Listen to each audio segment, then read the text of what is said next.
एक शेर हिरणी का शिकार करने के लिए उसका पीछा कर रहा था। हिरणी भागते हुए दो हट्टे कट्टे बेलों के पास आई और बोली, प्लीज मुझे बचा लो, नहीं तो शेर मुझे खा जाएगा। काला बेल और सफेद बेल बोला, तुम चिंता मत करो, हम शेर को देख लेंगे। जैसे ही शेर वहां पहुंचा उसने कहा, ये मेरा शिकार है, तुम दोनों यहां से हट जाओ।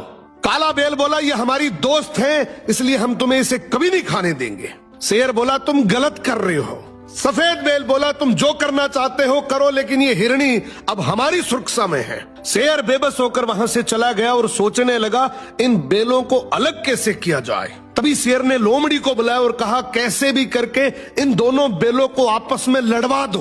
तू एक बार इन दोनों को अलग करवा दे, फिर मैं एक एक करके दोनों को खा जाऊंगा। लोमड़ी बोली, जी हुजूर, अभी जाती हूँ। सबसे पहले लोमड़ी सफेद बेल के पास गई और बोली, मैं तुम्हें एक बात बता रही हूँ, आगे मत करना। बोली, तुम बहुत सुंदर और समझदार हो, जबकि काला बेल तुमसे जलता है। फिर लोमड़ी काले बेल के पास गई और बोली, तुम इतने हट्टे कट्टे, इतने ताकतवर हो, जबकि सफेद बेल कहता है कि हम दोनों शेर से इसलिए बचे हुए हैं क्योंकि मेरे में समझदारी है, वरना शेर कब का ही हमारा शिकार कर लेता। ये तो गलत बात है, मेहनत तो तुम ज्यादा करते हो और सारा क्रेडिट वो ले रहा है। अब धीरे धीरे दोनों बेलों में लड़ाई शुरू हो जाती है और एक दिन ऐसा आया कि दोनों ने अलग अलग रहने का फैसला कर लिया। इसी बात का फायदा उठाकर शेर सबसे पहले काले बेल के पास जाता है, उसका शिकार करके उसको खा जाता है।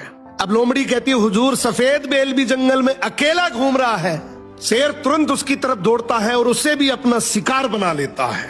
इसीलिए कहते हैं, भाई भाई जब तक साथ हैं, कोई कुछ नहीं बिगाड़ सकता।